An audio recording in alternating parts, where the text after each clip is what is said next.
Hello students, my name is Triloki Gupta. आप देख रहे हैं हमारा यूट्यूब चैनल वाइटल ट्रायोलॉजी। आज हम यहाँ क्लास 12th की बायोलॉजी का चैप्टर नंबर 11 स्टार्ट करने जा रहे हैं, जिसका नाम है बायोटेक्नोलॉजी प्रिंसिपल एंड प्रोसेसेस। तो चलिए गाइज स्टार्ट करते हैं।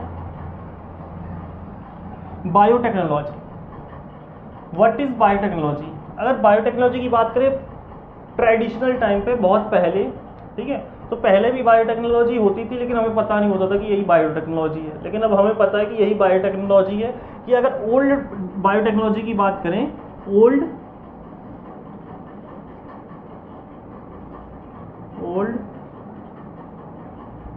बायोटेक्नोलॉजी, अगर ओल्ड बायोटेक्नोलॉजी की बात करूं तो वो क्या कहती है? Biotechnology is the technique of using live organisms और their enzymes for products and processes useful to human. ठीक है, कि जो बायोटेक्नोलॉजी है वो ऐसी टेक्निक है जो यूज़ करती है लाइव ऑर्गेनिजम्स का और उनके एंजाइम्स का ऐसे प्रोडक्ट बनाने में या ऐसी सर्विसेज प्रोवाइड करवाने में जो ह्यूमन के लिए यूज़फुल हो। क्योंकि ह्यूमन तो पहले ही से ऐसे ही रहा है कि भाई जिससे हमारा फ़ायदा हो रहा है वही रहना है, वरना बाकी सब खत्म, बाकी सब काट पीट के बराबर करो। ठीक है, इसका एग्जाम्पल लिख सकते हैं कि मिल्क से कर्ड बनाना। पुराने टाइम पे या अभी भी बनाते ही रहते हैं कि मिल्क से कर्ड बनाना थ्रू लैक्टिक एसिड बैक्टीरिया। ठीक है, ये भी एक बायोटेक्नोलॉजी का एग्जाम्पल है ओल्ड बायोटेक्नोलॉजी के हिसाब से, कि मिल्क से कर्ड बनाना एक बायोटेक्नोलॉजी थी। ठीक है,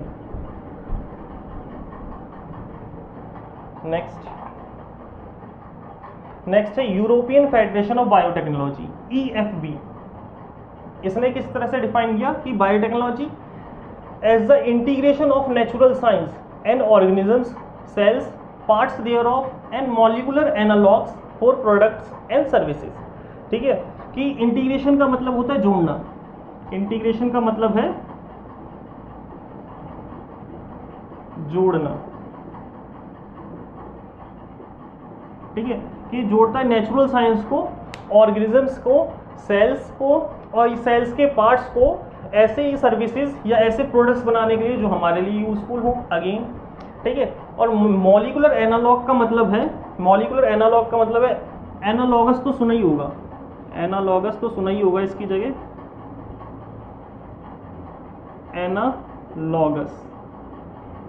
एनालॉगस। ठीक है, यानी कि एनालॉगस का मतलब होता है, कि ओरिजिन डिफरेंट हो, डिफरेंट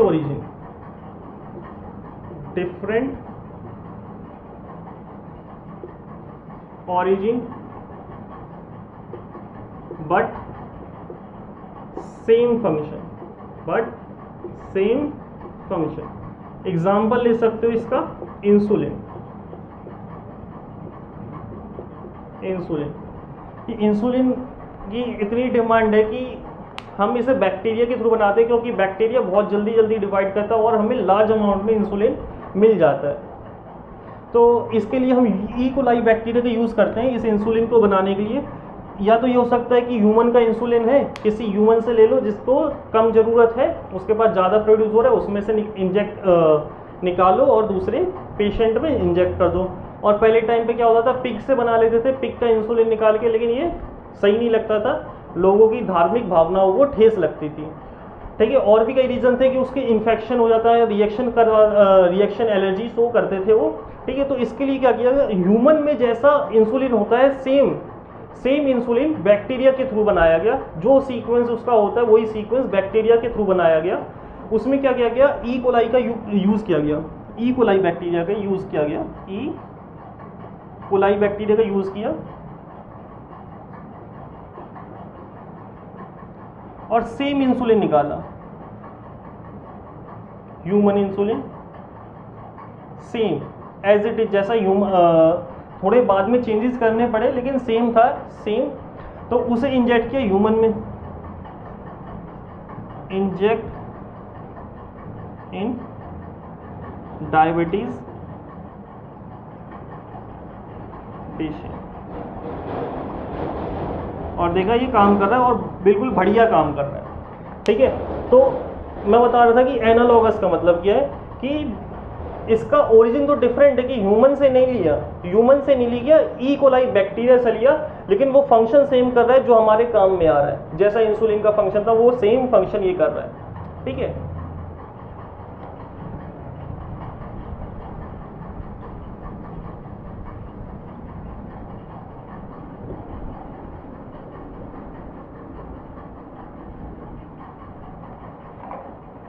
नेक्स्ट है अगेन, बट ये मॉडर्न बायोटेक्नोलॉजी है। Modern biotechnology. ठीक है, मॉडर्न बायोटेक्नोलॉजी में बहुत सारे पॉइंट कवर हो रहे हैं कि माइक्रोब्स वाला जो ओल्ड के हिसाब से माइक्रोब्स मेडिटेड प्रोसेस, जिसमें हम कर्ड बनाते हैं, ब्रेड बनाते हैं, वाइन्स बनाते हैं। ठीक है, लेकिन इसमें भी अगर अलग अलग स्ट्रेन के बैक्टीरिया यूज़ करें, लैक्टिक एसिड बैक्टीरिया की भी अलग अलग वेराइटी हैं, उससे हम डिफरेंट फॉर्म के कर्ड्स बना सकते हैं जिनका टेक्सचर और टेस्ट अलग होगा। ठीक है, इन विट्रो फर्टिलाइजेशन और synthesis and using of a gene also done by biotechnology. Preparation of a DNA vaccine. ठीक है, डीएनए वैक्सीन को भी बायोटेक्नोलॉजी से ही बनाया जाता है। और करेक्टिंग अ डिफेक्टिव जीन, इसके ऊपर पूरी थ्योरी एक दे रखी है, बुक में एग्जाम्पल है, उस टाइम पे इसे बेटर और बहुत डिटेल में पढ़ेंगे। ठीक है,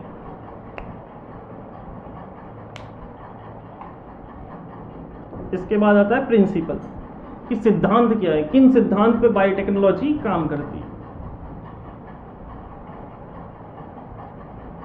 नेक्स्ट है प्रिंसिपल्स ऑफ बायोटेक्नोलॉजी। पहला है जेनेटिक इंजीनियरिंग, सेकंड है बायो प्रोसेस इंजीनियरिंग। ठीक है, जेनेटिक इंजीनियरिंग में क्या करते हैं हम, जो केमिकल नेचर है डीएनए का, आरएनए का, उसको हम एल्टर्ड कर देते हैं या फिर मैनिपुलेट कर देते हैं, चेंज कर देते हैं। ठीक है, जो पहले था वो नहीं रखा, जो हमारे लिए डिजायर्ड है, जो मुझे चाहिए, जैसा प्रोडक्ट मैं चाहता हूँ उस फॉर्म में मैंने उसे कन्वर्ट किया। ठीक है, केमिकली उसी को कहते हैं जेनेटिक इंजीनियरिंग। उसी फॉर्म में मैंने इसको कन्वर्ट किया। ठीक है, और उसे होस्ट ऑर्गेनिज्म में इंट्रोड्यूस किया। ठीक है, होस्ट ऑर्गेनिज्म में इंट्रोड्यूस किया। तो होस्ट ऑर्गेनिज्म क्या होता है, होस्ट ऑर्गेनिज्म, ठीक है, होस्ट ऑर्गेनिज्म में क्या होता है कि जिसमें हम, ठीक है, इन विच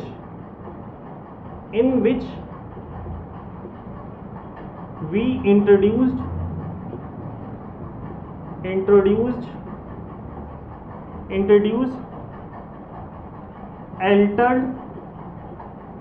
ठीक है, एल्टर्ड के लिए एक और वर्ड दे रखा है एनसीईआरटी में, मैनिपुलेटेड। ठीक है, भटकाना या अलग कर देना, पहले से अलग चेंज कर देना। इन विच वी इंट्रोड्यूस एल्टर्ड या मैनिपुलेटेड डीएनए और आरएनए, उसे हम होस्ट ऑर्गेनिज्म कहते हैं। कि जो हमने नया डीएनए बनाया एल्टर्ड करके, उसका केमिकली नेचर एल्टर्ड किया डीएनए का, उसको जो होस्ट कर रहा है, जो अपनी बॉडी में होस्ट कर रहा है, वो हो गया हमारा होस्ट ऑर्गेनिज्म। ठीक है, नेक्स्ट है bio process engineering. Bio process engineering में क्या है कि अब जो हमने होस्ट ऑर्गेनिज्म में जो हम प्रोडक्ट बनाना चाहते हैं वो बन तो रहा है, वो अच्छी क्वांटिटी में बने, अच्छी क्वालिटी का बने, उसके लिए इंपॉर्टेंट होती है हमारी bio process engineering. Bio process engineering में हम ऐसे सारे इक्विपमेंट या ऐसी सारी कंडीशंस प्रोवाइड करते हैं जिससे हमारा जो प्रोडक्ट है अच्छा बने। ठीक है, सबसे पहले इसमें कंडीशन जो जगह रखी, स्टेराइल कंडीशन। स्टेराइल का मतलब होता है माइक्रोब फ्री, यानी कि वहाँ पे बिल्कुल भी माइक्रोब्स ना हो। ठीक है, ताकि विदाउट कंटेमिनेटेड, या हमारा जो प्रोडक्ट है कंटेमिनेटेड ना हो, अच्छा बने। ठीक है, जो हमें रिजल्ट चाहिए वही रिजल्ट हमें मिले। ठीक है, डिजायर्ड माइक्रोब्स ही ग्रो हो उसमें। ठीक है,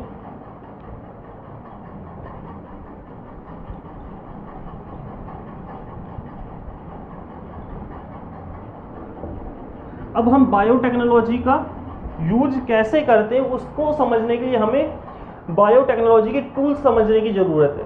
अगर हम जब टूल समझ जाएंगे तो हम ये समझ जाएंगे कि ये इस चीज़ का हम यूज़ इसके लिए करते हैं, इस चीज़ का यूज़ इसलिए कर सकते हैं, और हम अच्छा खासा एक टॉपिक समझने में कामयाब रहेंगे। तो पहले उनको समझ लेते हैं कि इन सब का मतलब क्या है, ठीक है, कि एक जनरल टर्म्स है उनमें कि उन सब का मतलब क्या है, वो सब हमें पता होनी चाहिए। तो पहले वो समझते हैं कि tools of recombinant DNA technology, ठीक है, कि इन चीज़ों का यूज़ करके हम बायोटेक्नोलॉजी को इस्तेमाल करते हैं। कि रिस्ट्रिक्शन एंजाइम्स, पहला है रिस्ट्रिक्शन एंजाइम्स, या फिर उसका दूसरा नाम दे रखा है मॉलिक्यूलर सीजर, ठीक है, कि मॉलिक्यूलर सीजर, सीजर का मतलब तो सबको पता है कैंची, और जिसका काम है काटना, ठीक है, जिसका काम है काटना। तो ये क्या करता है, लेकिन मॉलिक्यूल्स को काटता है जो लिविंग ऑर्गेनिज्म में प्रेजेंट है, उन मॉलिक्यूल्स को काटता है, जैसे कि डीएनए हो गया, आरएनए हो गया, प्रोटीन हो गया, उनको काटता है, ठीक है, इसलिए मॉलिक्यूलर सीजर। नेक्स्ट है क्लोनिंग वेक्टर, ठीक है, क्लोनिंग का मतलब होता है, क्लोनिंग का मतलब होता है कॉपी, कॉपी, ठीक है, और वेक्टर का मतलब होता है वेहिकल, मान लो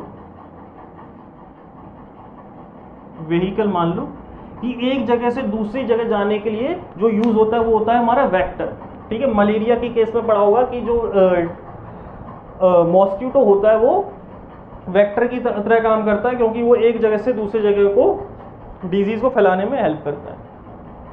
नेक्स्ट है कॉम्पिटेंट होस्ट, ठीक है, कॉम्पिटेंट मतलब जो उसका सूटेबल होस्ट है, जहाँ पे वो अच्छे से मल्टीप्लाई कर पाए, वो होता है हमारा कॉम्पिटेंट होस्ट। और होस्ट का मतलब तो बताइए, जो उस चीज़ को होस्ट कर रहा है, जो हम चीज़ बनाना चाह रहे हैं उस चीज़ को होस्ट कर रहा है, वो हमारा कॉम्पिटेंट होस्ट हो गया। नेक्स्ट है रिस्ट्रिक्शन एंजाइम।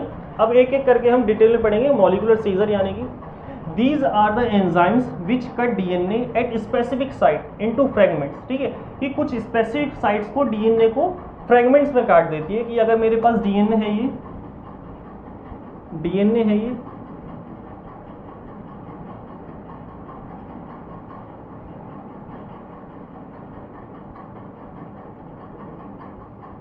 ठीक है, अब इस पे मान लो रिस्ट्रिक्शन एंजाइम आया, रिस्ट्रिक्शन एंजाइम आया, तो ये क्या करेगा, पूरे डीएनए को इंस्पेक्ट करेगा, पूरे डीएनए को चेक करेगा कि इसके लिए सूटेबल साइट कौन सी है, कि मैं कहाँ पे कट लगाऊं, ठीक है। कि रिस्ट्रिक्शन एंजाइम की अगर इसे यहाँ पे मिला, मान लो कि यहाँ पे मिला, तो ये यहाँ पे कट लगा देगा। सूटेबल साइट अगर इसे यहाँ पे मिली तो यहाँ पे कट लगा देगा।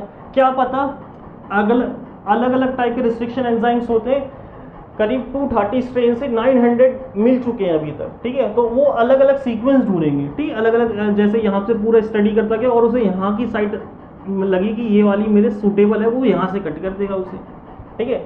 कि अभी धीरे धीरे क्या होगा, फ्रेगमेंट्स में टूट जाएगा। जो डीएनए है स्पेसिफिक साइट से कट लगने के बाद फ्रेगमेंट्स में टूट गया, कि एक फ्रेगमेंट ये हो गया, दूसरा फ्रेगमेंट ये हो गया, तीसरा फ्रेगमेंट ये हो गया, ठीक है। और जो ये रिस्ट्रिक्शन एंजाइम है उनको एक क्लास में रखा गया कि जो एंजाइम्स की होती है वो होती है क्लासेस होती है। हमने ये क्लास 11 में बायोमॉलिक्यूल्स में पढ़ रखा है, तो उसको डाला गया न्यूक्लियसिस साइट, न्यूक्लियसिस क्लास के अंदर, न्यूक्लियसिस क्लास के अंदर।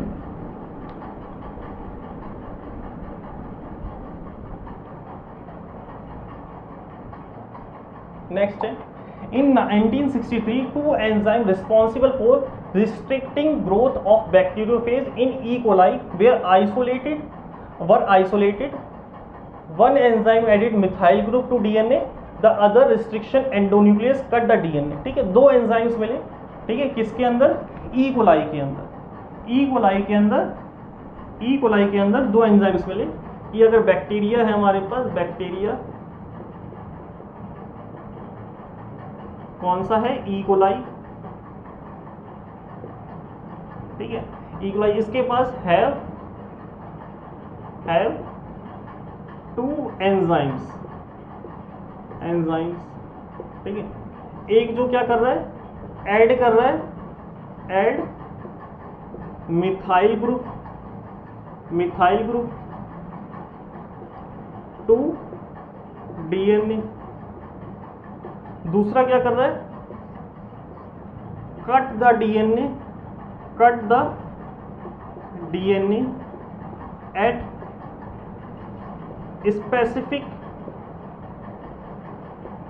लोकेशन, स्पेसिफिक लोकेशन पे कट कर रहा है, जिसको हम रिस्ट्रिक्शन एंजाइम बोलते हैं, जिसको हम रिस्ट्रिक्शन एंजाइम बोलते हैं। ठीक है, कि दो एंजाइम्स मिले कि एक उसमें से मिथाइल ग्रुप ऐड कर रहा है डीएनए में और दूसरा कट लगा रहा है। ठीक है, इसको एक हम वो भी बोलते हैं कि प्रोटेक्ट करता है वायरसेस से। ठीक है, ये सिस्टम वायरस से इसे प्रोटेक्ट करता है, बैक्टीरिया को वायरस से प्रोटेक्ट करता है। कौन से वायरस से? बैक्टीरियोफेज। ये वो वायरस होते हैं जो बैक्टीरिया के ऊपर अटैक करते हैं, इसलिए बैक्टीरियोफेज। ठीक है, वायरस का नाम है बैक्टीरियोफेज।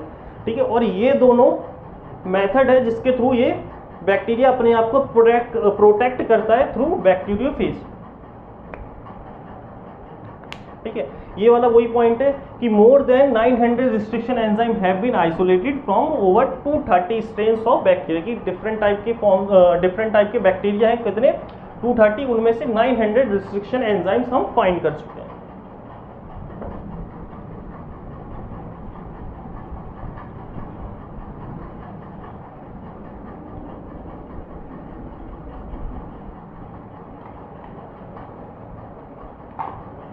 ठीक है, अब हम जो रिस्ट्रिक्शन एंजाइम्स हैं जो आइसोलेट करते जा रहे हैं एक के बाद एक, ठीक है, तो उनको याद करना भी जरूरी है कि कौन सा एंजाइम है, तो उनकी नेमिंग करनी पड़ी। तो नेमिंग करने का एक तरीका निकाला कि अगर मैंने कोई एग्जांपल लिया कि ई कोलाई से हमने ये बैक्टीरिया, और हमने अभी देखा कि बैक्टीरिया से ही रिस्ट्रिक्शन एंजाइम्स को आइसोलेट करा गया है, तो अब इसमें से जो आइसोलेट कर रहे हैं तो उसका नाम कैसे देंगे उस रिस्ट्रिक्शन एंजाइम का? तो उसके लिए मेथड बनाया गया कि जो पहला लेटर है, ठीक है, जो पहला लेटर है वो किससे फाइंड करो? जीनस से। ठीक है, जो पहला लेटर है रिस्ट्रिक्शन एंजाइम का वो जीनस से फाइंड करो, और next two letter E coli से करा है इस्टीरिशिया कोलाई, की इस्टीरिशिया हमारा जीनस का नाम हो गया, इस्टीरिशिया उसका ई ले लिया, स्पीशीज का नाम हो गया कोलाई, कोलाई का CO ले लिया। ठीक है, और R रिप्रेजेंट करता है स्ट्रेन को। स्ट्रेन कुछ नहीं है, एक तरीके से स्ट्रेन का मतलब होता है कलर। ठीक है, कि वो बैक्टीरिया किस टाइप का कलर शो कर रहा है उसके हिसाब से उस पर स्ट्रेन से नाम दिया जाता है। ठीक है, और ये होता है इसके पीछे एक रोमन नंबर 1 2 3 कुछ भी हो सकता है रोमन नंबर, ये बताता है किस ऑर्डर में इसे आइसोलेट किया गया। क्या पता एक ही बैक्टीरिया से हमें डिफरेंट टाइप के रिस्ट्रिक्शन एंजाइम मिल रहे हो, तो उनको जिस ऑर्डर में आइसोलेट किया जाता है उसके हिसाब से उसमें नंबर दे दिया कि इस ऑर्डर में फर्स्ट ऑर्डर में आइसोलेट किया तो इसे पहला नाम दे दिया, जो बाद में निकला उसको सेकंड नाम दे दिया। ठीक है, नेक्स्ट है, ठीक है, कि अब जो रिस्ट्रिक्शन एंजाइम्स होते हैं दो टाइप के होते हैं, पहला एक्सोन्यूक्लियस और अगला है एंडोन्यूक्लियस। ठीक है, जो एक्सोन्यूक्लियस होता है, एक्सो मतलब बाहर से और एंडो मतलब बीच में कहीं से, एंडो मतलब अंदर की साइड, एक्सो मतलब बाहर की साइड। अगर मैं डीएनए बनाऊं, ये वाला डीएनए, ये तो अलग एग्जांपल हो जाएगा, इसको समझने के लिए क्या करते हैं कि एक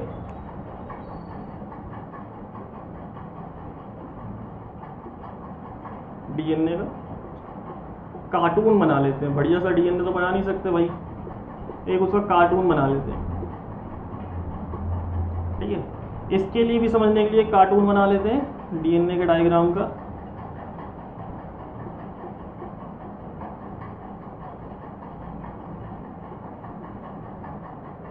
ठीक है, एक मैंने बना लिया। अगर मैं इस डीएनए को एक्सोन्यूक्लियस के साथ ट्रीट करूं तो वो क्या करेगा? सिर्फ एंड से कट करेगा। ठीक है, सिर्फ एंड से कट करेगा, एंड से इसको फ्रैगमेंट में कन्वर्ट करेगा। ठीक है, they remove nucleotide from the ends of the DNA. ठीक है, एंड से कट करेगा कि एक अगर ये ऐसे है तो अब ये ऐसे हो जाएगा, एंड से, सिर्फ एंड से खुल जाएगा। अगर मैं इसे जूम करूं बढ़िया से तो ये यहाँ से कट हुआ है, बस इतना खुल जाएगा और इतना बाकी ज्वाइन रहेगा। इतना कट गया, इतना अलग से कट के निकल गया। ठीक है, एंड से इसने कट लगा दिया। दूसरा है एंडोन्यूक्लियस क्या करेगा? इसको कहीं सेंटर से विद इन डीएनए को अंदर से कहीं काटेगा। मान लो इसने यहाँ से काटा इसे। ठीक है, इसके बाद ये कुछ ऐसा दिखेगा कि ये तो डीएनए का पार्ट हो गया, ये आधा वाला पार्ट ये हो गया ऐसे, ये आधा इतना ये कट गया, इतना से इतना ये कट गया। बाकी ये जो बचा वाला पार्ट है मान लो ये ऐसे, ये ऊपर से बेस पेयर्स निकाल दिए, ये ऐसे, ठीक है। कि विद इन अ डीएनए से कट करा, ठीक है। They cut the specific position within DNA, ठीक है। They bind to specific recognition sequence of the DNA and cut the two strand at specific point. अब ये स्पेसिफिक पॉइंट, बार बार वर्ड आ रहा है कि स्पेसिफिक पॉइंट, ये स्पेसिफिक पॉइंट है क्या, ठीक है। ये स्पेसिफिक पॉइंट्स कुछ नहीं है कि ये एक ऐसा सीक्वेंस होता है डीएनए में, ऐसा सीक्वेंस होता है डीएनए में जहाँ पे हमारे रिस्ट्रिक्शन एंजाइम जाके अटैक करते हैं और यहाँ से काटेंगे, ठीक है, वहाँ से उसे कट करेंगे, ठीक है। तो ये हर रिस्ट्रिक्शन एंजाइम के लिए अपना अलग अलग होता है, ठीक है। जैसे बुक में एग्जांपल दे रखा है ई कोलाई के लिए गटक, गटक ऐसे याद कर सकते हो, GAATTC गटक वेक्टर, ठीक है। कि अगर ये डीएनए है, अगर डीएनए है उसको मैं रिस्ट्रिक्शन ई कोलाई के साथ, ई कोलाई का रिस्ट्रिक्शन एंजाइम के साथ अगर ट्रीट करवाता हूँ तो वो गटक वाले सीक्वेंस को कट करेगा, डीएनए में ढूंढेगा कि ये गटक सीक्वेंस का है, कि यहाँ से इंस्पेक्ट करना शुरू किया, पूरा उसने डीएनए स्टडी करा और जहाँ पे उसे गटक सीक्वेंस मिला वो वहाँ से उसे कट कर देगा, वो वहाँ से उसे कट कर देगा। लेकिन थोड़ा सा स्लाइट अवे, कि पूरा नहीं काटा उसने सीक्वेंस, देखो ये वाली लाइन छोड़ दी है, slightly away from centre, slightly away from centre, ठीक है। तो गाइस आगे चलते हैं अब।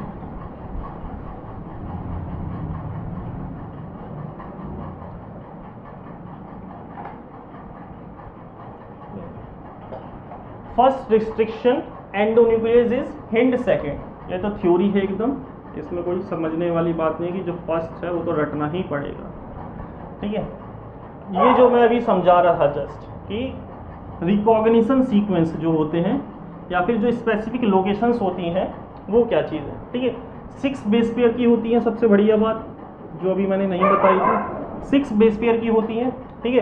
ये अलग अलग मैं रिस्ट्रिक्शन एंजाइम लूँ कि Alu first, Hae third, Bam H1, Hind third, E co R आई फर्स्ट का अलग अलग है। जैसे ई को आर फर्स्ट का दे रखा है, गटक GAATTC। और अब इसे पहचानेंगे कैसे, कि हमें कैसे पता चलेगा, वो एंजाइम है वो तो अपना काम कर ले रहा है, अब हमें अगर पता करना हो तो हम कैसे करेंगे। तो इसके लिए एग्जाम्पल दे रखा है NCERT में, मलयालम, मलयालम, ठीक है। अब इस वर्ड को आप चाहे इस तरफ से पढ़ो मलयालम को, चाहे इस तरफ से रहेगा मलयालम, ठीक है।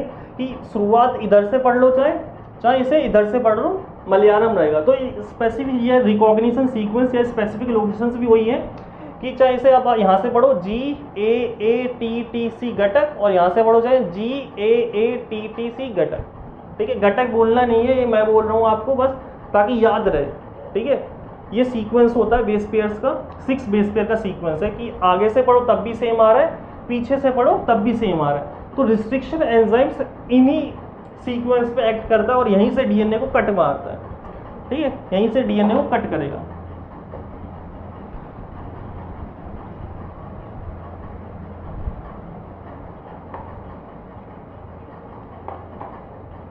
उनको हम पैलिंड्रोमिक सीक्वेंस कहते हैं, जो आगे से भी सेम हो और जो पीछे से भी सेम हो, उन चीज़ों को पैलिंड्रोमिक सीक्वेंस कहा जाता है।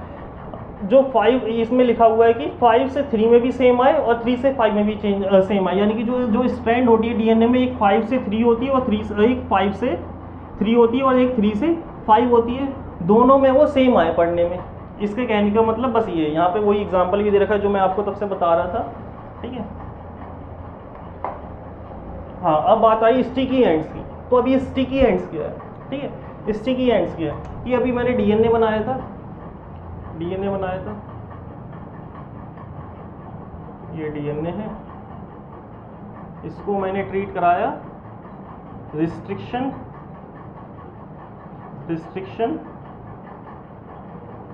एंजाइम के साथ, रिस्ट्रिक्शन एंजाइम के साथ। अब इसने क्या किया, डीएनए को कट कर दिया, डीएनए को कट कर दिया ऐसे, ठीक। कि मान लो इसने एंड से डीएनए को कट करा, ये तो एज इट इज रहा, ये एज इट इज रहा। और ये जो एंड में ये जो पार्ट छोड़ दिया इसने, एंड में ये जो पार्ट है ये होती है स्टिकी एंड्स, ठीक है, स्टिकी एंड्स, क्योंकि ये अब दूसरे इतना जो ये पार्ट है ये दूसरे डीएनए के साथ जो अब जो ये जो इतना बचा हुआ पार्ट रहा, ठीक है, जो इतना ये बचा हुआ पार्ट रहा, इतना तो इसने काट दिया रिस्ट्रिक्शन एंजाइम ने। अब ये जो इतना बचा हुआ पार्ट रहा, अगर ये किसी अपना ऐसा डीएनए ढूंढ ले जो इतने बेस पेयर के साथ कॉम्प्लीमेंट्री हो, तो उसके साथ मिलके जॉइन बना के एक नया डीएनए बना सकता है।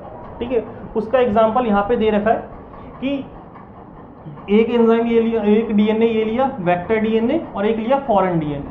ठीक है, अब यहाँ पे पहली बात इंपॉर्टेंट ये है कि दोनों डीएनए को सेम रिस्ट्रिक्शन एंजाइम से कट किया है। ठीक है, तो सेम रिस्ट्रिक्शन एंजाइम से कट किया है। सेम रिस्ट्रिक्शन एंजाइम से कट करने का इसका मोटिव ये था कि अगर इसे मैं डिफरेंट रिस्ट्रिक्शन एंजाइम से कट करता तो क्या होता कि जो ये सीक्वेंस है वो बदल जाता। ठीक है, अभी जैसे मैं दोनों को ई कोलाई से ट्रीट करवा रहा हूँ तो दोनों का सीक्वेंस है घटक और इसका भी घटक, और ये इन्हीं दोनों को काटेगा और दोनों में सेम कटेंगे। ठीक है, लेकिन अगर मैं इसे दूसरे एंजाइम से कटवाता और इसे दूसरे एंजाइम से, तो इसका सीक्वेंस अलग हो जाता, इसका सीक्वेंस अलग हो जाता और दोनों कॉम्प्लीमेंट्री नहीं होते और बाद में आके जुड़ नहीं पाते। और जब मैंने दोनों को सेम से करवाया तो अगर मैं इसे अब कट मार दूंगा, ठीक है, दोनों का सीक्वेंस सेम होगा और दोनों एक दूसरे कॉम्प्लीमेंट्री होंगे। जैसे ए वाला टी के साथ टी वाला ए के साथ बॉन्ड बना सकता है, ए वाला टी के साथ बॉन्ड बना सकता है। ठीक है, और जब दोनों कॉम्प्लीमेंट्री होंगे तो आपस में बॉन्ड बना सकते हैं, आराम से बना सकते हैं। तो यही किया है इसमें बस कि दोनों को सेम रिस्ट्रिक्शन एंजाइम से कट करवाया, दोनों में स्टिकी एंड प्रोड्यूस किए और दोनों को जोड़वा दिया, तो एक हमारा रिकॉम्बिनेंट डीएनए बन गया। ठीक है, कि दो अलग अलग डीएनए थे, अब उससे एक नया डीएनए बना दिया दोनों को जोड़ के, कि अब दोनों के कैरेक्टर हैं इसमें। नेक्स्ट है डीएनए लाइगेज। ठीक है, तो अब इसे समझते हैं कि डीएनए लाइगेज क्या है। डीएनए लाइगेज, इसको दूसरे नाम से भी जाना जाता है, कि नाम सुनते ही अब आप लोगों को समझ में आ जाएगा कि है क्या यार। ठीक है, डीएनए लाइगेज वो होता है मॉलिक्यूलर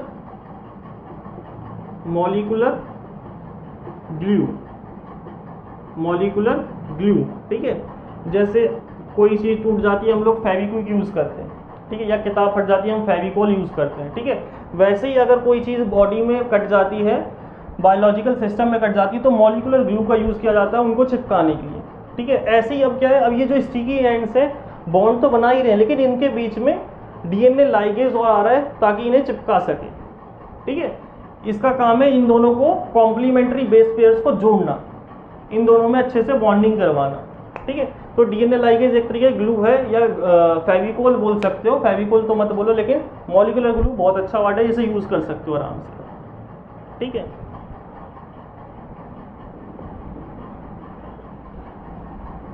तो पढ़ लेते हैं यहाँ क्या लिखा है। Sticky ends forms hydrogen bond, ये तो हमें पता है कि बेस पेयर्स के बीच में हाइड्रोजन बॉन्ड होते हैं with their complementary cut counter parts, जो ये कॉम्प्लीमेंट्री थे एक दोनों के, इन दोनों के बीच में हाइड्रोजन बॉन्ड बने।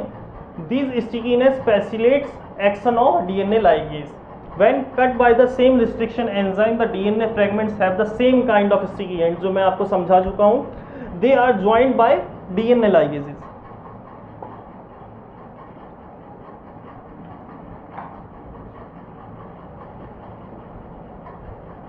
ठीक है, यहाँ पे एक और बढ़िया एग्जांपल दे रखा है। ठीक है, कि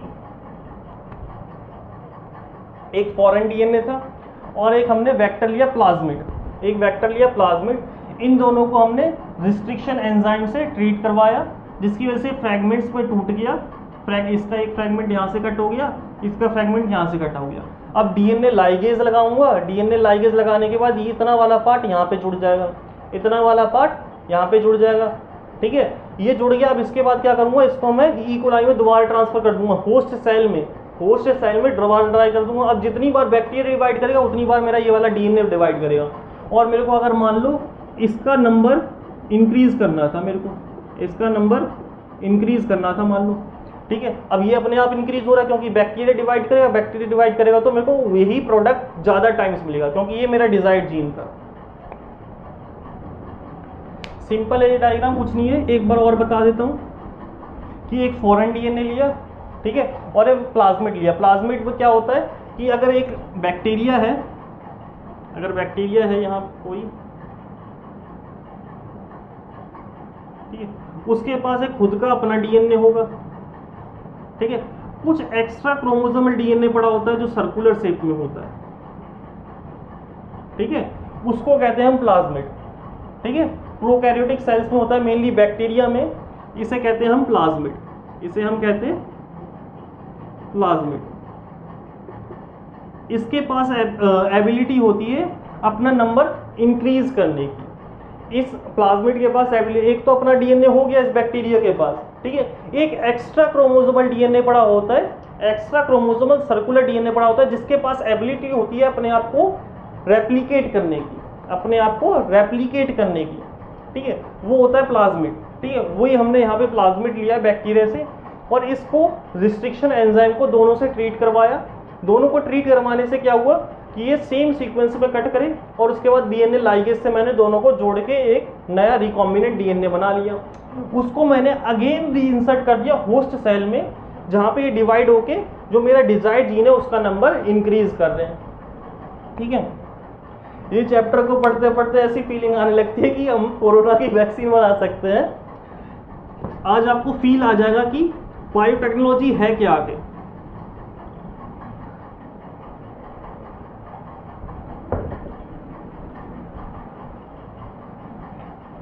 नेक्स्ट है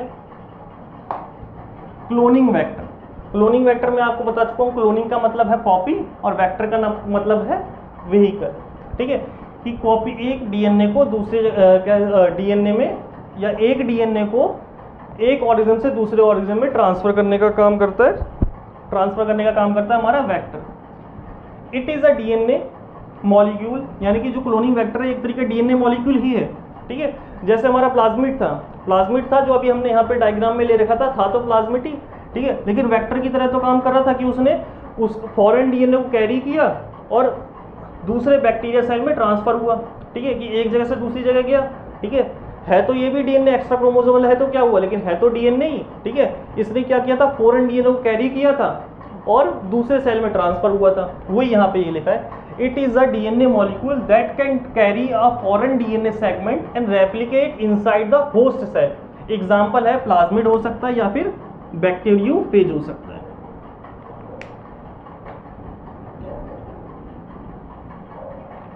नेक्स्ट है cloning vector.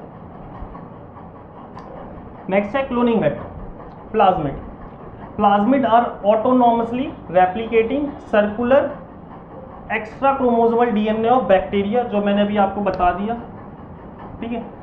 Some plasmids have only 1-2 copy per cell, others have 15 to 100 copy per cell, यानी कि ये इतनी कॉपीज, इतनी क्लोनिंग बना सकते हैं एक टाइम में, इतनी फटाफट इतनी क्लोनिंग बना सकते हैं, ठीक है। लेकिन जो बैक्टीरियोफेज है ये लार्ज नंबर ऑफ कॉपी बना सकता है, इससे भी ज़्यादा, 100 से भी ज़्यादा, have very high copy number, ठीक है, यानी कि इससे सब बहुत ज़्यादा हाई नंबर है। इससे अगर बहुत ज़्यादा कॉपीज बनानी तो हम इसका यूज़ कर सकते हैं, किसकी जगह, प्लाज्मिड की जगह, ठीक है। दोनों ही क्लोनिंग वेक्टर की तरह यूज़ हो सकते हैं। इसका डायग्राम देखें प्लाज्मिड का, ये और बेटर डायग्राम भी आएगा अभी प्लाज्मिड का, ठीक है, और ये बैक्टीरियोफेज का डायग्राम है। इनका अलग अलग कॉपी नंबर, मतलब कि क्लोनिंग नंबर की कितनी कॉपीज बना सकते हैं एक तरीके से, ठीक है। क्लोनिंग का मतलब होता है कॉपी। शक्तिमान आता था, मैंने शायद बताया हो अभी, ठीक है, उसमें भी तो शक्तिमान की क्लोनिंग करी गई थी कि एक से मतलब सेम शक्तिमान बना दिए गए थे, बड़ा मजा आता था वैसे उसे देखने में। नेक्स्ट है when the cloning vector are multiply in the host, यानी कि अब जो क्लोनिंग वेक्टर है अगर इसे मैंने होस्ट में ट्रांसफर कर दिया, अब जब यहाँ डिवाइड करेगा ये अपना कॉपी नंबर बढ़ाएगा, तो जो मेरा लिंक्ड डीएनए होगा वो भी अपने आप बढ़ेगा। अगर जो मैंने यहाँ पे अभी पिछले वाले डायग्राम में मैंने यहाँ पे जोड़ा था, ब्लू वाला पार्ट यहाँ पे जोड़ा था और उसे दोबारा से रीइंसर्ट किया था, अब ये अगर ये बॉडी के अंदर ये डिवाइड करा तो सिंपल सी बात है मेरा ये वाला जीन भी डिवाइड कर रहा होगा, ये भी डबल हो रहा होगा, ठीक है। Linked piece of DNA also multiplied, यानी कि इसका नंबर भी अपने आप इंक्रीज होगा।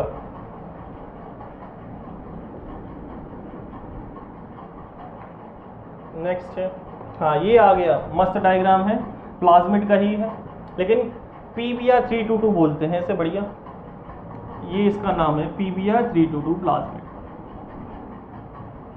E coli cloning vector PBr322, ठीक है। तो इसके इस प्लाज्मिड के या इस PBr322 के कुछ फीचर्स हैं, क्या क्या, origin of application, selectable marker, cloning sites, vector for cloning gene in plants and animals, ठीक है। अब एक एक करके इन पॉइंट्स को डिटेल में हम पढ़ते हैं। पहला है ओरिजिन ऑफ रेप्लिकेशन, ठीक है। ओरिजिन ऑफ रेप्लिकेशन सिंपल नाम से पता चल रहा है, ORI से, ओरिजिन ऑफ रेप्लिकेशन, जहां ऐसी साइट जहां से रेप्लिकेशन स्टार्ट होता है, ऐसी साइट जहां से रेप्लिकेशन स्टार्ट हो रहा है, यहाँ पे लिखिए ORI, ठीक है, यहाँ से रेप्लिकेशन स्टार्ट होता है, ठीक है। अब piece of DNA link to ORI can replicate within the host cell, अगर मैं यहाँ पे लिंक कर दूं, अगर जैसे यहाँ से रेप्लिकेशन स्टार्ट होगा तो मेरा जो लिंक्ड DNA होगा वो भी डबल हो जाएगा, ठीक है। ये आल्सो कंट्रोल करता है कॉपी नंबर की, कितने कॉपी बनानी है, ये उसको भी कंट्रोल करेगा कि 10 बनानी है, 15 बनानी है, 100 बनानी है, तो वो ORI ही डिसाइड करता है। नेक्स्ट है सिलेक्टेबल मार्कर, ठीक है। सिलेक्टेबल मार्कर मतलब कि सिलेक्ट कर रहा है, मार्क कर दे रहा है, सेलेक्ट करता जा रहा है कि ये कुछ अलग है, ये कुछ अलग है। क्या अलग है, वो क्या है कि अगर मैंने एक ये लिया, एक बैक्टीरिया मैंने ये लिया और एक बैक्टीरिया मैंने ये लिया, ठीक है, इसमें ये खुद का DNA, इसका खुद का DNA और एक एक्स्ट्रा क्रोमोसोमल सर्कुलर DNA, यहाँ भी बढ़िया डायग्राम बनाई हुआ है, लेकिन यहाँ भी समझ लो एक बार, ठीक है। लेकिन इस वाले में क्या हुआ कि मैंने इसमें एक फॉरेन DNA जोड़ रखा है, इस वाले प्लाज्मिड में मैंने एक फॉरेन DNA जोड़ रखा है। अब जब मैंने इसमें फॉरेन DNA जोड़ दिया तो ये हो गया रिकॉम्बिनेंट वाला, रिकॉम्बिनेंट, ठीक है, या फिर वर्ड यूज हो सकता है ट्रांसफॉर्मेंट, ठीक है। इसके लिए नॉन रिकॉम्बिनेंट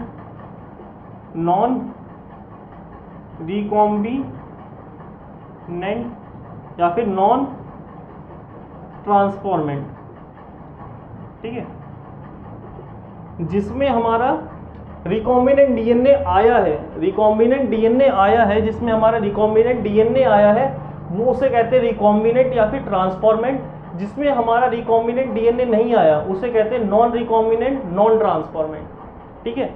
इस चीज को याद रखना, ये बहुत मदद करने वाला है आगे के टॉपिक समझने में, ठीक है। अब ट्रांसफॉर्मेशन समझने की कोशिश करते हैं कि ट्रांसफॉर्मेशन क्या होता है, ठीक है। कि मैंने एक बैक्टीरिया ले लिया, इसके पास खुद का DNA है, इसके पास डिजायर्ड जीन भी है, इसमें डिजायर्ड जीन है जो मेरे को चाहिए, जिसका मैं कॉपी नंबर या कॉपी बनाना चाहता हूँ, वो भी है, ठीक है। इसको मैं ट्रीट करवाऊंगा रिस्ट्रिक्शन एंजाइम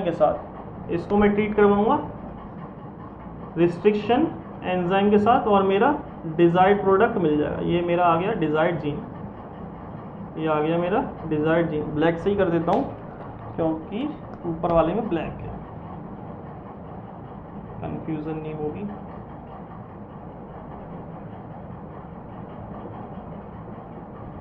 ठीक है, ये हो गया मेरा डिजायर्ड जीन,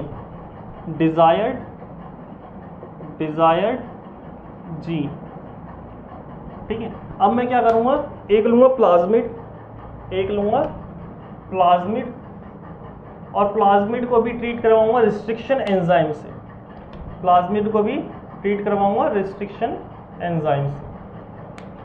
अब इसे भी ट्रीट करवाया रिस्ट्रिक्शन एंजाइम से, सेम रिस्ट्रिक्शन एंजाइम जो मैंने यहाँ पे लिया था उसी से सेम ट्रीट करवाया, और इसके बाद ये कुछ ऐसा दिखेगा कि थोड़ा सा टूट गया, थोड़ा सा यहाँ से खाली है। अब इसको मैं, इन दोनों को मैं डाल दूंगा लाइगेज में। दोनों को लिया मैंने एक बीकर में, दोनों को लिया मैंने एक बीकर में, और इसमें डाल दी लाइगेज, ग्लू डाल दी, लाइगेज।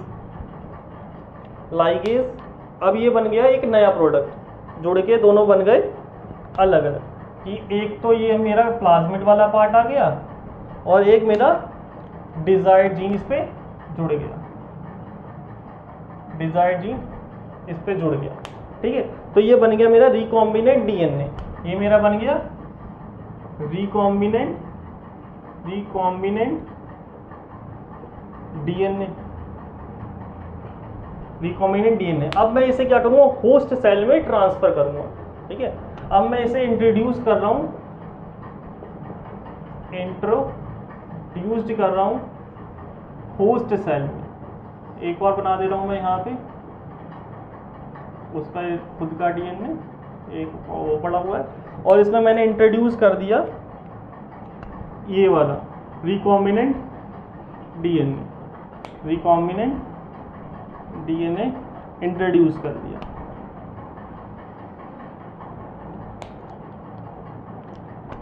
रिकॉम्बिनेंट डीएनए इंट्रोड्यूस कर दिया।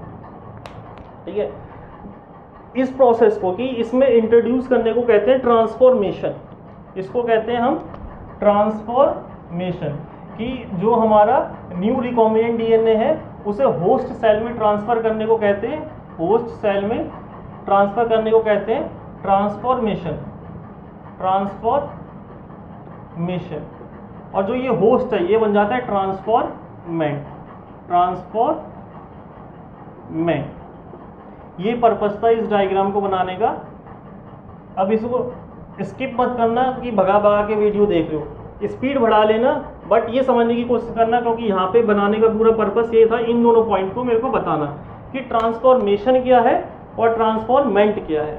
ठीक है, दोनों में फर्क समझ में आया कि ट्रांसफर करना, कि एक जगह एक रिकॉम्बिनेंट डीएनए को होस्ट सेल में ट्रांसफर करना, तो उसे कहते हैं ट्रांसफॉर्मेशन, और जो होस्ट सेल वो बना ट्रांसफॉर्मेंट। होस्ट सेल को हम बोल देंगे ट्रांसफॉर्मेंट। Next, markers. तो सेलेक्टेबल मार्कर्स क्या है? सेलेक्टेबल मार्कर्स सिंपल जीन्स है, ठीक है, जो इनकोड करते हैं resistance to antibiotic like ampicillin, chloramphenicol, tetracycline, kanamycin. ठीक है, सिंपल सेलेक्टेबल मार्कर जीन्स है और कुछ नहीं है। ठीक है, और जो नॉर्मल ई कोलाई होता है उसके पास कोई रेजिस्टेंस नहीं होता, no resistance against these antibiotics. ठीक है, नेक्स्ट।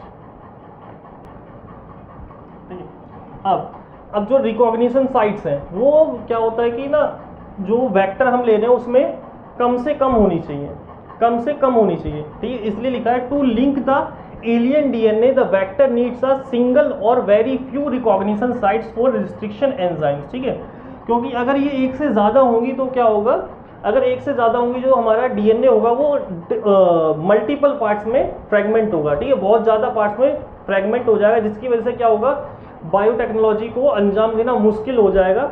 और ऐसा नहीं करना, हमें अपने काम को ईजी बनाना है, इसलिए हम ऐसा ढूंढते हैं जिसमें सबसे कम या एक ही रिकॉग्निशन साइट्स हो, जहाँ पे एक ही फ्रेगमेंट प्रोड्यूस हो और हम अपना काम आसानी से कर सकें। नेक्स्ट है, अब यहाँ से प्रोसीजर शुरू हो रहा है कि हम नॉन ट्रांसफॉर्मेंट को और ट्रांसफॉर्मेंट को कैसे आइडेंटिफाई कर सकते हैं। ठीक है, कि अब यहाँ पे हमारे पास दो साइट है, एम्पिसिलिन और टेट्रासाइक्लिन। ठीक है, तो अब हम क्या करेंगे कि टेट्रासाइक्लिन वाले पे क्या करेंगे, टेट्रासाइक्लिन वाले पे हम एक डीएनए पुट कर देंगे, बाम H1 साइट पे हम एक फॉरेन डीएनए लगा देंगे। अब बाम H1 साइट पे फॉरेन डीएनए लगने की वजह से, क्या होगा, जो ये टेट्रासाइक्लिन रेजिस्टेंट जीन था ये लॉस कर जाएगा। अब ये टेट्रासाइक्लिन से रेजिस्टेंस नहीं रहा। ठीक है, पढ़ते हैं, ligation of alien DNA is carried out at restriction site present in one of the two antibiotic resistant gene, यानी कि दो है, अब दोनों में से किसी पे भी एक लगा दो फॉरेन डीएनए। ठीक है, ligation of foreign DNA at Bam H1 site पे लगाया of tetracycline resistant gene in vector PBR322, इस वेक्टर का नाम है PBR322 as a result recombinant plasmid is form. अभी जब इस पे जब मैंने फॉरेन डीएनए लगा दिया तो ये बन गया रिकॉम्बिनेंट डीएनए या recombinant plasmid, recombinant plasmid. If ligation does not, अगर ये लाइगेशन नहीं होता तो उसे हम नॉन रिकॉम्बिनेंट बोलते थे, जैसा हम पहले पढ़ चुके हैं, ठीक है, जैसा हम पहले पढ़ चुके हैं। नेक्स्ट है, अब जब हमने उस पर फॉरेन डीएनए अटैच कर दिया, फॉरेन डीएनए अटैच कर दिया, उसकी वजह से क्या हुआ होगा, इंसर्ट किया इसलिए इंसर्शनल, ठीक है, और उसकी वजह से मैंने बोला लॉस हो गया, ठीक है, लॉस हो गया तो इसलिए इनएक्टिवेशन, ठीक है। अब इस पॉइंट को पढ़ते हैं। When a foreign DNA is inserted with in a gene of bacteria that gene is inactivated, यानी इनएक्टिवेटेड, खराब हो गया एक तरीके से, ठीक है, it is called insertional inactivation. Insertional inactivation क्यों? क्योंकि इंसर्ट किया मैंने एक फॉरेन डीएनए जिसकी वजह से इनएक्टिवेशन एज अ इफेक्ट आया, ठीक है।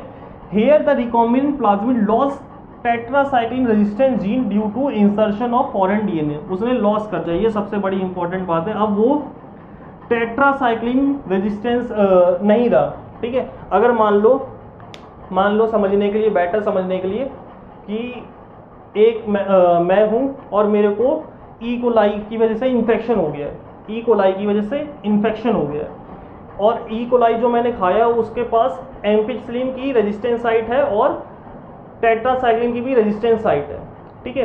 अब अगर मैं बाहर से एंटीबायोटिक खा रहा हूँ, एम्पिसिलिन खा रहा हूँ, तो मैं ठीक नहीं होऊंगा, टेट्रासाइक्लिन खा रहा हूँ तो ठीक नहीं होऊंगा, ठीक है। लेकिन अगर मैंने उसकी ये टेट्रासाइक्लिन वाली जीन खराब कर दिया और उस वायरस, उस बैक्टीरिया ने मेरे को अफेक्ट करा है, अब अगर मैं टेट्रासाइक्लिन की टैबलेट खाता हूँ तो मैं ठीक हो जाऊँ, क्योंकि वो टेट्रासाइक्लिन उस बैक्टीरिया को किल कर सकती है, ठीक है। अब यही कंसेप्ट हमें यहाँ पे लगाना है, ठीक है। When a foreign DNA is inserted within a gene of bacteria, that gene is inactivated. It is called insertional inactivation. Here the recombinant plasmid lost tetracycline resistant gene due to insertion of foreign DNA. When the plasmid are introduced into E. coli cells, three types of cells are produced. कौन कौन से cells होते हैं? एक normal, ठीक है, जिसमें कुछ भी नया नहीं गया, ठीक है, यानी कि उसमें दोनों में से कोई रेजिस्टेंस नहीं है, दोनों में से कोई रेजिस्टेंस नहीं है, नॉन ट्रांसफॉर्मेंट किया, दे हैव नो प्लाज्मा, यानी कि सिंपल नया नवेला, ठीक है, कुछ चेंज नहीं हुआ है उसमें, ठीक है। दूसरा है जिसके पास बोथ रेजिस्टेंस साइड है, टेट्रासाइक्लिन वाली भी, एम्पिसिलिन वाली भी।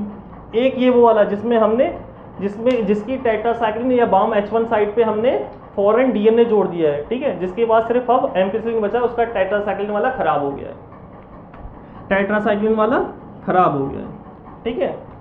अब ये तीन सेल्स हैं। अब सिंपल हमें क्या करना है कि इन बैक्टीरिया को हम सिंपल एक बार एम्पिसिलिन में डालेंगे, एक बार टेट्रासाइक्लिन में डालेंगे, एक बार एम्पिसिलिन में डालेंगे, एक बार टेट्रासाइक्लिन में डालेंगे, और रिजल्ट अपना नोट करेंगे, ठीक है।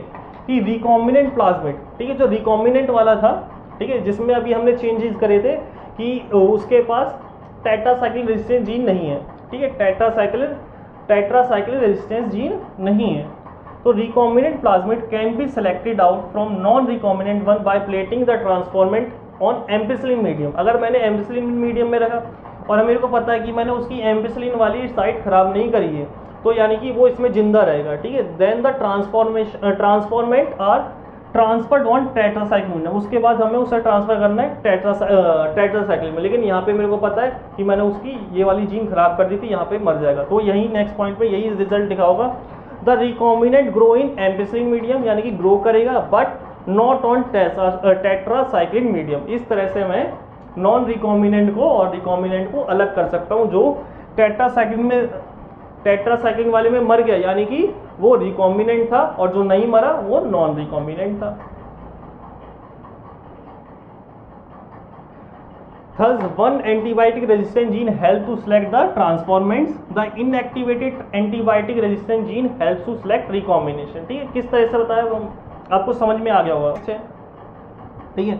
अब तो एक तरीका तो ये हो गया कि हम सिंपल कैसे रिकॉम्बिनेंट और नहीं रिकॉम्बिनेंट को अलग कर सकते हैं, ठीक है। लेकिन ये तरीका जो था टाइम कंज्यूमिंग था, ठीक है, कि एक साथ दो प्लेट चाहिए, एक बार टेट्रासाइक्लिन में डालो, एक बार एम्पिसिलिन में डालो, ठीक है, तो ये मज़ा नहीं आ रहा था। तो इसके लिए क्या किया, एक दूसरा तरीका, एक ऑल्टरनेटिव मेथड निकाला गया, ठीक है, वही अब हम स्टडी करने वाले हैं। But this type of selection of recombinant is a difficult procedure, ठीक है, डिफिकल्ट प्रोसीजर जो अभी हमने पहले पढ़ा, because it needs simultaneously plating on 2 plates having different antibiotic, ठीक है, 2 प्लेट की बार बार जरूरत पड़ती है और दोनों में अलग अलग एंटीबायोटिक की जरूरत है, ठीक है। तो इसकी वजह से एक ऑल्टरनेटिव मेथड निकाला गया सिलेक्टेबल मार्कर का, have developed based on their ability to produce colour in presence of chromogenic substrate, ठीक है, कि क्रोमोजेनिक सबस्ट्रेट में वो बैक्टीरिया की कॉलोनी कलर दे रही है या नहीं दे रही है, उसके हिसाब से हम बता देंगे कि वो रिकॉम्बिनेंट है या नॉन रिकॉम्बिनेंट है, ठीक है। In this a recombinant DNA, ठीक है, जैसे उसमें फॉरेन डीएनए को हमने किसमें पुट करा था, फॉरेन डीएनए को किसमें पुट करा था, टेट्रासाइक्लिन की बाम H1 साइड पे, ठीक है, इसमें क्या करेंगे, एंजाइम में पुट करेंगे, सिंपल।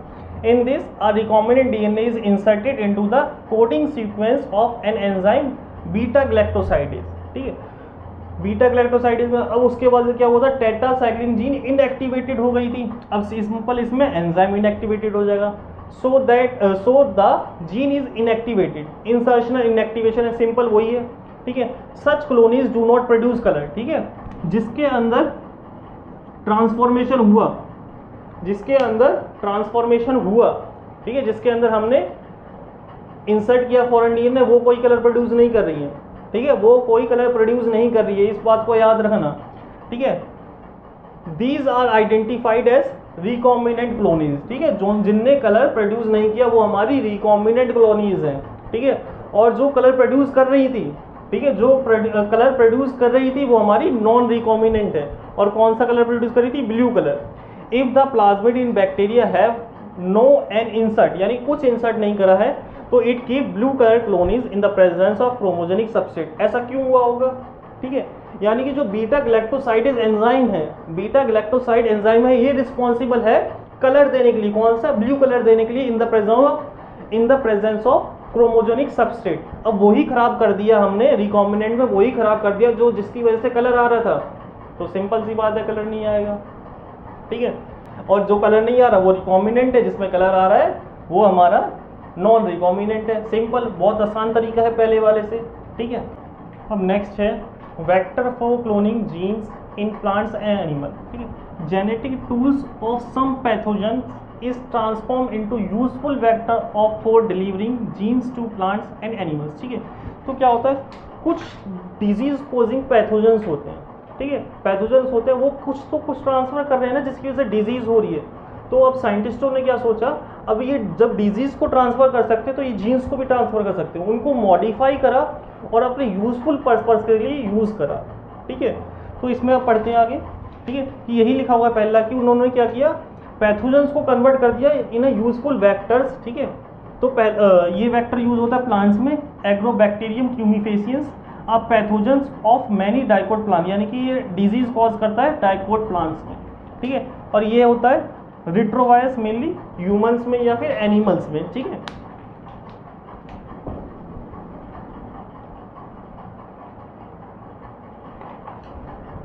नेक्स्ट है Agrobacterium tumefaciens can deliver a piece of DNA called tDNA to transform normal cell into tumor.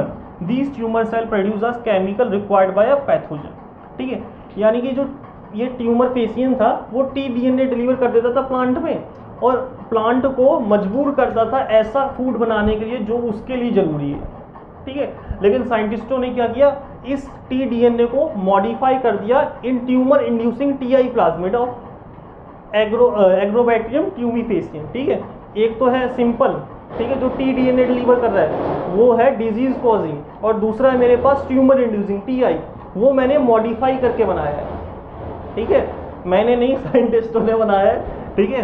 तो ट्यूमर इंड्यूसिंग है, ठीक है। अब ये क्या कर रहा है, जो मेरे लिए इंपॉर्टेंट है उस चीज को ट्रांसफर कर रहा है प्लांट्स में, ठीक है।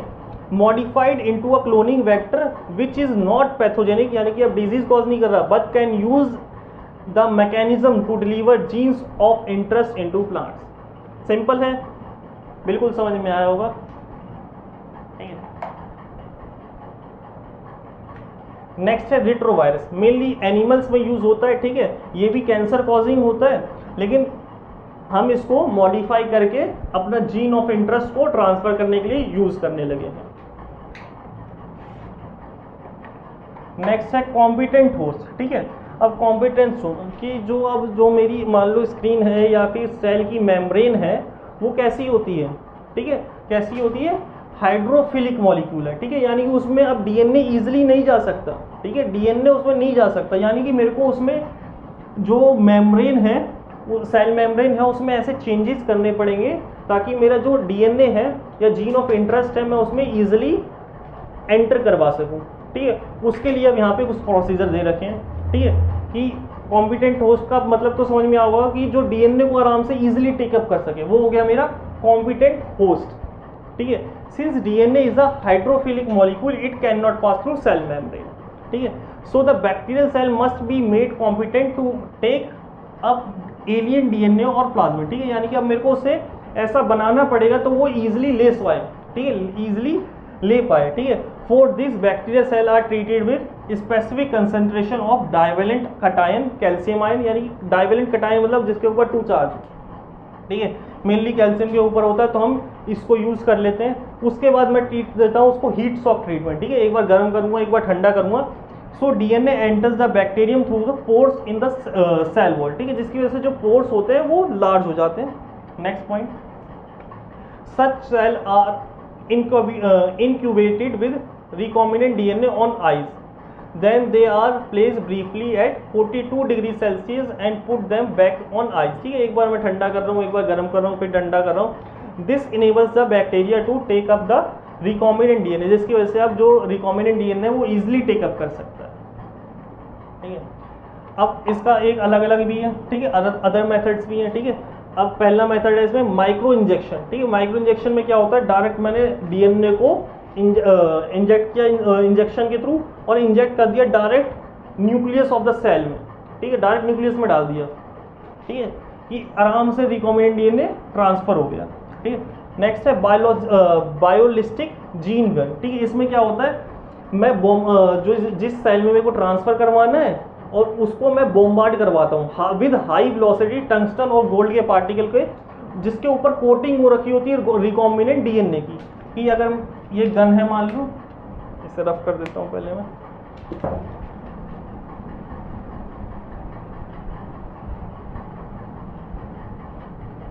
ठीक है, ये टंगस्टन और गोल्ड का पार्टिकल है, ये टंगस्टन एंड गोल्ड का पार्टिकल है, इसके ऊपर कोटिंग हो रखी है रिकॉम्बिनेंट डीएनए की, इसके ऊपर कोटिंग हो रखी है रिकॉम्बिनेंट डीएनए की।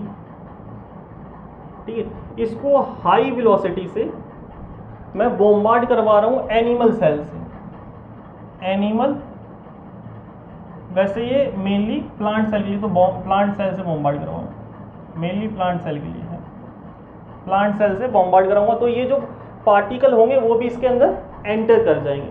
ठीक है, जो रिकॉम्बिनेंट डीएनए के इसके ऊपर पार्टिकल्स हैं जिसकी कोटिंग हो रखी है वो भी इसके अंदर एंटर कर जाएंगे। नेक्स्ट है डिसआर्म पैथोजन वेक्टर, यानी कि सिंपल है, सेल को उसके पैथोजन के साथ ट्रीट कराओ, तो इसकी वजह से, बीमारी की वजह से वो अपना जेनेटिक मटेरियल सेल के अंदर ट्रांसफर कर देगा और हमें अपना रिकॉम्बिनेंट डीएनए उसमें मिल जाएगा ऑर्गेनिज्म के अंदर।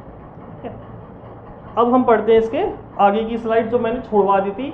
अब हमने पढ़ लिए यहाँ पे सारे, अब हमने यहाँ पे पढ़ लिए सारी की सारी टूल्स। अब इतना आसान हो जाएगा चैप्टर कि हमें बहुत बेटर समझ में आने लगेगा।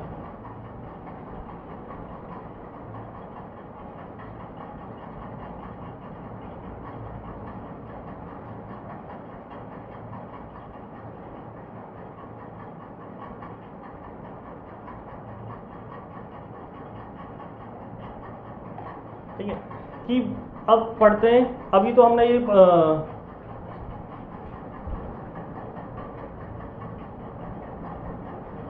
अब हम पढ़ चुके हैं सारे के सारे टूल्स जो हम बायोटेक्नोलॉजी में यूज़ करते हैं। ठीक है, अब पढ़ते हैं उसको कि हमने कैसे कैसे प्रोसीजर क्या हमने चूज़ करा था रास्ता। ठीक है, कि identification of DNA with desirable gene, ऐसा डीएनए ढूंढा जिसके पास हमारा डिजायर्ड जीन था, फिर उसको हमने होस्ट सेल में इंट्रोड्यूस किया, introduction of the identified DNA into the host, फिर उसको मेंटेन करा maintenance of introduce DNA in the host and transfer the DNA to its progeny.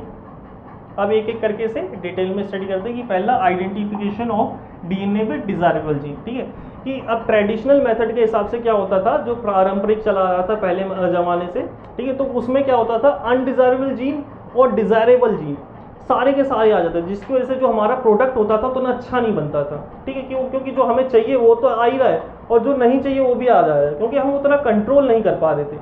लेकिन अब जेनेटिक इंजीनियरिंग के थ्रू हम इसे कंट्रोल कर सकते थे, सिर्फ डिजायर्ड प्रोडक्ट को हम ले सकते थे और हमारा प्रोडक्ट बहुत ही बेहतरीन बन रहा था। ठीक है, तो यही यहाँ पे लिखा हुआ, traditional hybridization technique leads to inclusion, यानी कि दोनों आ जाते हैं, and multiplication of undesirable gene and desirable gene. In genetic engineering only desirable gene are introduced. ठीक है, अब जेनेटिक इंजीनियरिंग के थ्रू सिर्फ हमें हमारा मनपसंद प्रोडक्ट ही मिलेगा।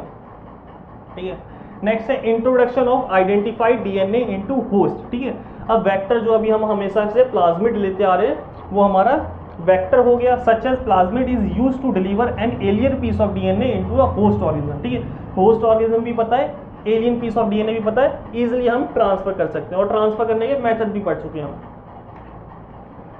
नेक्स्ट है maintenance of introduced DNA in host and transfer of the DNA to its progeny. A piece of alien DNA has no number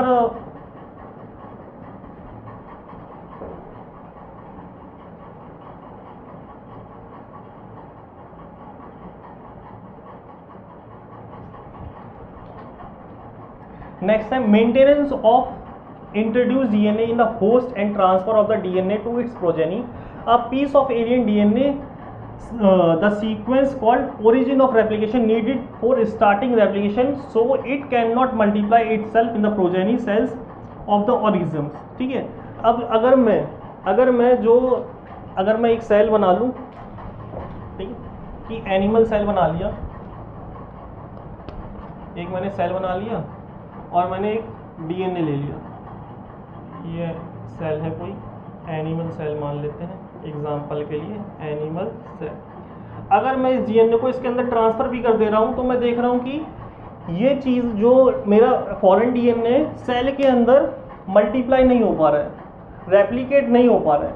ठीक है, तो ऐसा इसलिए हो रहा है क्योंकि इस चीज़ को ओरिजिन ऑफ रेप्लिकेशन पे ही लगना पड़ेगा। ठीक है, ORS साइट पे ही लगना पड़ेगा। ठीक है, और उसको पार्ट बनना पड़ेगा इस वाले डीएनए का, तभी ये अपने आप को रेप्लिकेट कर सकता है। ठीक है, तभी ये अपने आप को रेप्लिकेट कर सकता है। यहाँ पे ये दोनों पॉइंट यही बता रहे हैं कि अगर मैं सिंपल इसको सेल के अंदर एंटर करवा दूं तो ये रेप्लिकेट नहीं करता। ठीक है, अगर मैं इसे ओरिजिन ऑफ रेप्लिकेशन पे लगाता हूं तो ही ये रेप्लिकेट करता है। ठीक है, तो ही ये रेप्लिकेट करता है, यानी कि ये पार्ट होना चाहिए क्रोमोसोम का। ठीक है, जिस सेल में हम इसे ट्रांसफर कर रहे हैं, ठीक है, A piece of alien DNA has sequence called origin of replication needed for starting replication, so that it cannot multiply itself in the progeny cell of the organism। यानी कि हमें इसी साइट पे लगाना पड़ेगा ORI पे, तभी वो मल्टीप्लिकेशन शो करेगा, वरना नहीं करेगा। ठीक है, hence alien DNA is integrated into the recipient genome। Genome मतलब क्रोमोसोम ही है या फिर उसका जेनेटिक मटेरियल DNA। ठीक है, उसके साथ अगर ये जुड़ेगा तभी ये रेप्लिकेशन शो करेगा, वरना नहीं करेगा। ठीक है, ये दोनों पॉइंट मैं बता चुका हूँ आपको। नेक्स्ट अब आता है रिकॉम्बिनेंट डीएनए टेक्नोलॉजी होता क्या है। ठीक है, तो रिकॉम्बिनेंट डीएनए टेक्नोलॉजी कुछ नहीं है कि किसी चीज़ को ज्वाइन करना या किसी चीज़ को डिलीट करना, इंसर्ट करना ही रिकॉम्बिनेंट डीएनए टेक्नोलॉजी है। ठीक है, डीएनए में किसी भी चीज़ की ज्वाइनिंग करना, इंसर्टिंग करना या फॉरेन डीएनए को उसमें ज्वाइन करवाना या डिलीट करवाना, वही हमारा रिकॉम्बिनेंट डीएनए टेक्नोलॉजी है। ठीक है, the process of joining and inserting a foreign piece of DNA into a host organism to produce new genetic combination is called recombinant DNA technology. ठीक है, अब बात आती है कि फर्स्ट रिकॉम्बिनेंट डीएनए कैसे बना। ठीक है, तो इसे बनाया था Stanley Cohen and Herbert Boyer ने। ठीक है, ये दोनों साइंटिस्ट अलग अलग जगह पे इंडिपेंडेंटली वर्क कर रहे थे। ठीक है, जो स्टैनली कोहेन है ये प्लाज्मिड के ऊपर वर्क कर रहा था और जो हर्बर्ट बोयर है रिस्ट्रिक्शन एंजाइम से वर्क कर रहा था। इन दोनों ने अपनी अपनी जो थ्योरी थी या फिर जो अपनी उनने रिसर्च की थी उनको मिला के इन्होंने रिकॉम्बिनेंट डीएनए बनाया। ठीक है, कैसे बनाया? They isolated an antibiotic resistant gene piece of DNA from plasmid of Salmonella typhimurium. ठीक है, कि अगर एक बैक्टीरिया है, ठीक है, एक बैक्टीरिया ले लेता हूँ मैं, ये बैक्टीरिया, उसका ये डीएनए होगा और उसका एक और डीएनए ले लेता हूँ। ठीक है, इसमें से इन्होंने क्या किया, एंटीबायोटिक रेजिस्टेंट जीन आइसोलेट किया। ठीक है, आइसोलेट किया एंटीबायोटिक रेजिस्टेंट जीन, कि पहले इसे निकाला होगा इसमें से इसे निकाला होगा, इसको रिस्ट्रिक्शन एंजाइम के साथ ट्रीट करवाया होगा और हमारा एंटीबायोटिक रेजिस्टेंट जीन मिल गया। ठीक है, अब क्या किया इसने, ई कोलाई लिया, एक इसके पास था ई कोलाई का अपना जेनेटिक मटेरियल और ये उसका प्लाज्मिड। ठीक है, ये प्लाज्मिड निकाला इसने, आइसोलेट किया, आइसोलेट करा उसका प्लाज्मिड बाहर। ठीक है, उसका प्लाज्मिड बाहर आइसोलेट किया, इसको भी सेम रिस्ट्रिक्शन एंजाइम से ट्रीट करवाया और ये भी ब्रेक हो गया होगा ऐसे करके, इसका ये पार्ट कुछ सेम सीक्वेंस से कट हो गया, ये ऐसे बन गया। ठीक है, अब इन दोनों ने लाइगेज डाला, इसको भी इसमें डाल दिया, इसको भी इसमें डाल दिया और इसमें डाल दिया लाइगेज। ठीक है, और एक हमारा न्यू बन गया, न्यू रिकॉम्बिनेंट डीएनए बन गया। इसे इन्होंने ट्रांसफ़र कर दिया फिर से ई कोलाई में, ट्रांसफ़र कर दिया। ई कोलाई में ट्रांसफ़र होने के बाद ये मल्टीपल कॉपी बनाता गया, अपनी मल्टीपल कॉपीज़ बनाता गया, 1 से 2, 2 से 4, 4 से 8, सिंपल मल्टीपल कॉपीज़ बनाता गया। यहाँ आज का लेक्चर ख़त्म करते हैं और नेक्स्ट क्लास में इसके आगे का पढ़ाने की कोशिश करेंगे। Thank you guys.